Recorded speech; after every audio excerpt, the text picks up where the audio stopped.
Bonjour, alors aujourd'hui nous allons faire une leçon sur la phrase emphatique et les présentatifs.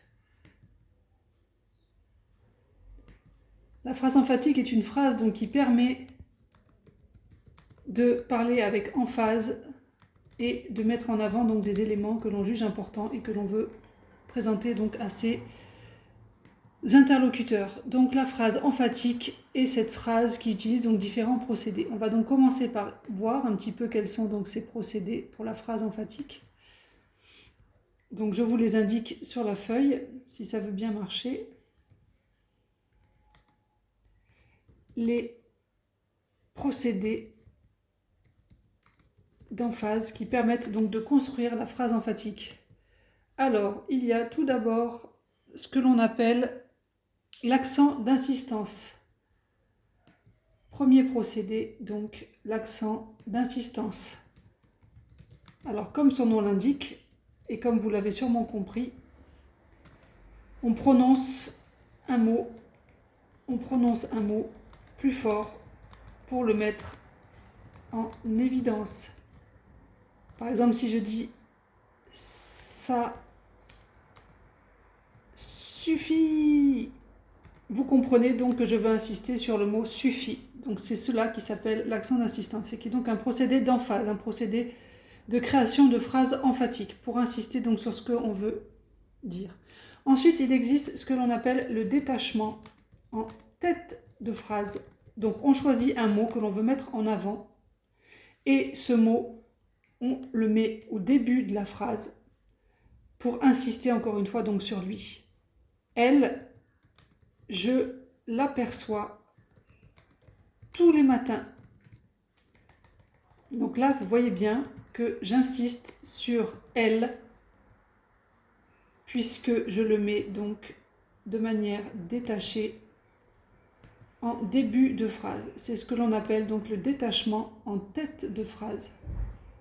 Troisième procédé d'emphase et troisième procédé donc pour créer une phrase emphatique, c'est ce que l'on appelle le détachement en fin de phrase.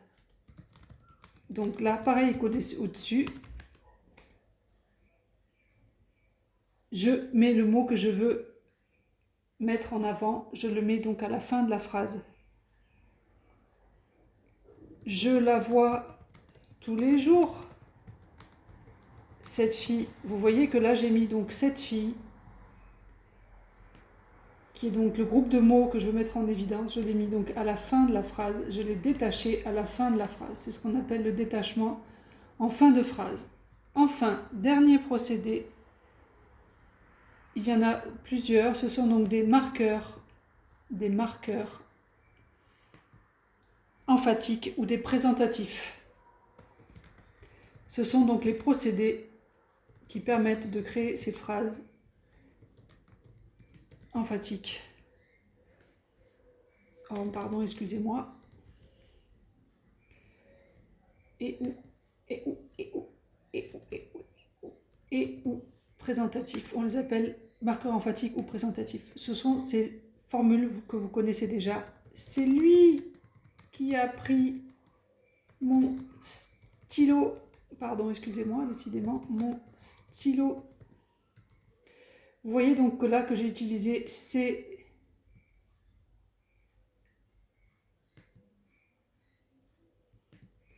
lui qui, ce lui qui, c'est lui qui. C'est ça que l'on appelle donc un présentatif ou un marqueur emphatique. J'ai mis donc le mot lui en évidence en le mettant entre c'est et qui. Et donc ce sont ceux-là les marqueurs emphatiques ou les présentatifs. Il en existe plein d'autres, comme voilà, voici, il y a nanana qui, c'est ce à quoi je pensais. Et donc c'est là que nous passons donc à notre deuxième partie de leçon, qui est donc le grand 2, mais qui va aller vite, puisque je vais vous présenter, mais rapidement, donc quels sont ces marqueurs emphatiques ou ces présentatifs. Donc on va les appeler les présentatifs parce que c'est le nom le plus courant. Les présentatifs, donc il en existe un certain nombre, mais les plus courants sont tout d'abord, voici, voilà, voici, voilà. Voici venu l'hiver. Il y a ensuite, eh ben, il y a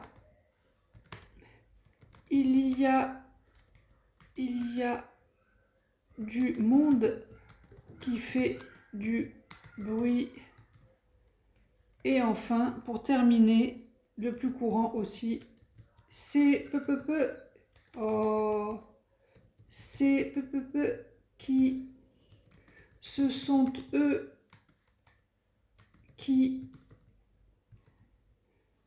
Donc là, vous voyez que celui-ci est variable, tandis que les deux précédents étaient donc invariables, au cas où vous ne l'auriez pas vu ou remarqué, ou si vous ne le saviez pas déjà.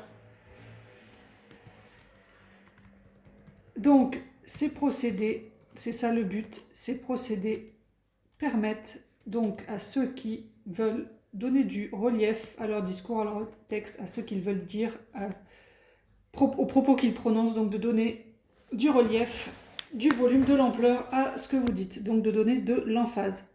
Donc je vais vous l'écrire. Ces procédés permettent de donner de l'ampleur, de l'emphase, du volume, permettent d'insister sur ce que vous voulez dire.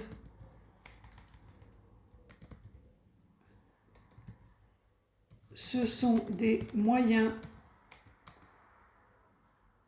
qui permettent de développer votre propos, de l'enrichir et de lui donner plus de valeur et de poids.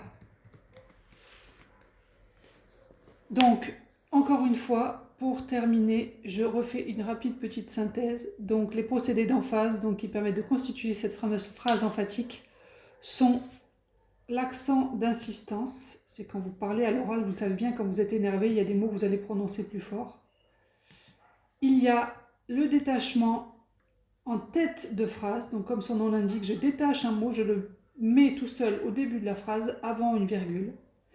Il y a ensuite le détachement en fin de phrase. Donc là, c'est le contraire. Je mets ces mots en fin de phrase derrière une virgule. Donc ça peut être un mot, un pronom, un groupe de pronominal, un groupe nominal. Et pour former ces phrases emphatiques, il existe aussi ce que l'on appelle les marqueurs emphatiques ou les présentatifs. Du genre, c'est lui qui, c'est elle qui, ce sont eux qui, bon, etc. Vous l'avez compris, qui isolent donc des mots entre deux morceaux d'autres mots et qui permettent de les mettre en évidence. Donc suite à cette leçon, vous allez avoir des exercices à faire que je mettrai donc sur Pronote et je vais vous les envoyer rapidement. À très bientôt.